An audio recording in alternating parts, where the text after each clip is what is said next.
안녕하세요, 월시코치입니다. 오늘 또 잠시 찬양에 관한 이야기를 하려고 합니다. 오늘 이야기하는 내용은 앞으로 한동안 찬양 팀에 관해 이야기하는 그 내용의 기본이 되는 그런 내용입니다. 오늘 말씀드리는 내용은 지난 영상에서 말씀드린 예배 중에 찬양은 하나님을 이야기하는 그 내용과 하나님을 향하는 그 방향이 곧 전체적인 초점이 분명해야 한다라고 말씀드린 그 내용을 기억하면서 들으시면 좋을 것 같습니다.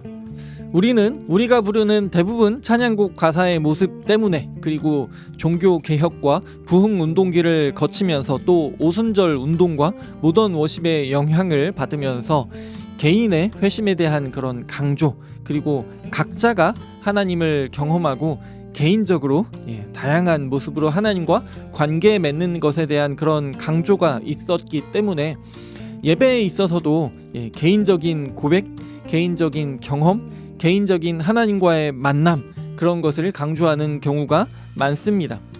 그러나 우리는 개인, 각자 나 자신을 생각하더라도요, 반드시 공동체를 기억해야 합니다. 공동의 예배 가운데 찬양은 그것이 낭독이든 노래이든 간에 개인적으로 따로 각자가 하는 것이 아니라 교회 공동체가 함께 하는 것입니다.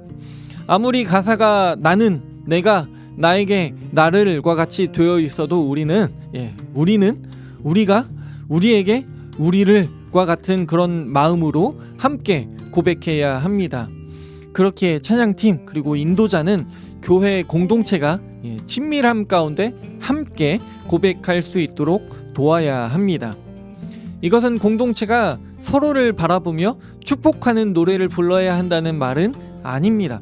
물론 회중이 서로에게 부르는 노래도 나름의 특별한 의미가 있습니다. 그러나 이런 노래보다는 우리 교회가 믿는 하나님은 어떤 분이신지에 대한 그런 고백이요, 더 서로에게 동질감, 친밀감을 느끼게 합니다. 아무리 가사에 우리라고 되어 있어도요, 그것이 나 혹은 우리에 관한 어떤 이야기일 때요, 회중은 각자의 상황이 다 다르기 때문에요, 누군가는 이것이 바로 내 이야기야 라고 생각을 하면서 울면서 고백할 수 있는 그런 내용이요, 다른 누군가에게는 거부감을 느끼게 하는 혹은 전혀 공감하지 못하게 되는 그런 내용일 수 있습니다. 그렇게 우리는 우리에 대한 내용이 있는 그런 노래보다는요, 성서가 우리에게 이야기해 주는 하나님에 대해 고백하는 노래를 불러야 합니다. 이때 우리는 우리가 누구인지, 우리가 왜 모였는지, 우리는 무엇을 해야 하는지를 다시 생각하고 정리할 수 있습니다. 다만 이런 노래를 찾기가 점점 더 어려워지고 있는 상황입니다. 그렇지만 우리가 하나님에 대해 말하는 그런 노래를 찾고 부르기 위한 그런 노력을 할 때요, 교회 공동체는 더 친밀함 가운데 함께 고백할 수 있을 것입니다. 그리고 서로에게 축복하는 노래를 불러주는 것보다 더 중요한 것이 있다면 그것은 교회 공동체가 서로 사랑하는 것입니다. 아무리 화려하고 세련된 그런 음악 속에서 하나님과의 친밀함을 경험한 것 같은 그런 느낌 가운데 하나님께 노래했더라도요, 나에게 그리고 공동체에게 사랑이 없다면 그 모든 소리는 고린도전서 13장 1절에서처럼 징소리나 꽹과리 소리일 뿐입니다.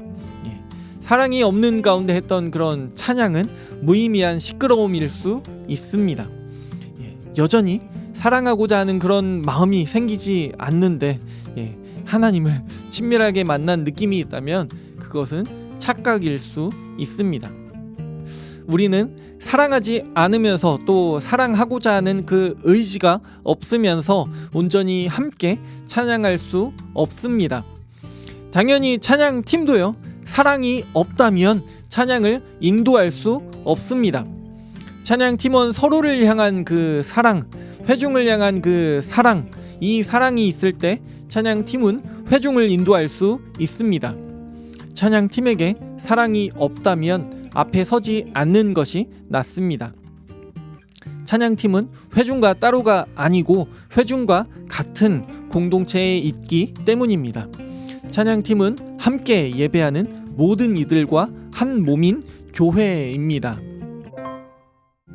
때로는 앞서 말한 것처럼 찬양팀이 공동체가 서로를 사랑할 수 있도록 돕기 위해 서로를 바라보며 서로를 향해 노래를 부르도록 하기도 합니다.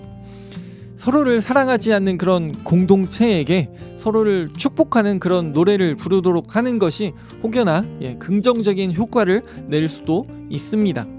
그렇지만 그것은 하기 싫은 일을 억지로 시키는 일이 될 것이기에 보기 싫은 사람을 바라보게 되는 것, 그 사람을 향해서 노래를 부르는 것이 회중에게 고역일 수 있고요. 이 경우 회중이 예배 전체의 순서로부터 마음을 돌리게 하는 그런 역효과를 낼 수도 있습니다. 서로를 향해 부르는 노래가 서로를 사랑하도록 할 수는 없습니다. 서로를 축복하는 노래가 사랑 없음의 해결책이 될 수는 없습니다. 당연히 이때 필요한 것은 먼저는 하나님의 사랑을 기억하며 고백하는 것이고요. 이를 통해 교회 공동체가 자신들에게 사랑 없음과 사랑이 필요함을 깨닫고 계속해서 서로가 서로를 사랑하기 위한 그런 도전을 하는 것입니다. 이 사랑의 도전에는 찬양팀도 예외일 수는 없습니다. 오히려 더 열심히 도전해야 할 것입니다. 그리고 그런 이유 때문에 찬양팀은 회중이 예배 중에 하나님에 대한 이야기를 노래할 수 있도록 도와야 합니다. 마지막으로 로버트 웨버가 예배가 보인다, 감동을 누린다는 책에서 한 이야기를 잠시 읽어드리겠습니다. 함께 찬송한다는 것은 우리가 하나님의 임재를 경험하도록 도와줄 뿐 아니라 치유와 회복을 가져다 주는 하나님의 변화시키는 능력을 경험하도록 도와주는 신비스러운 교제의 수단이다. 오늘 이야기가 도움이 되었길 바랍니다. 구독, 좋아요, 알람 설정 그리고 공유 부탁드립니다. 저는 찬양팀에 관한 이야기로 돌아오겠습니다. 하나님의 평강이 함께하기를 원합니다.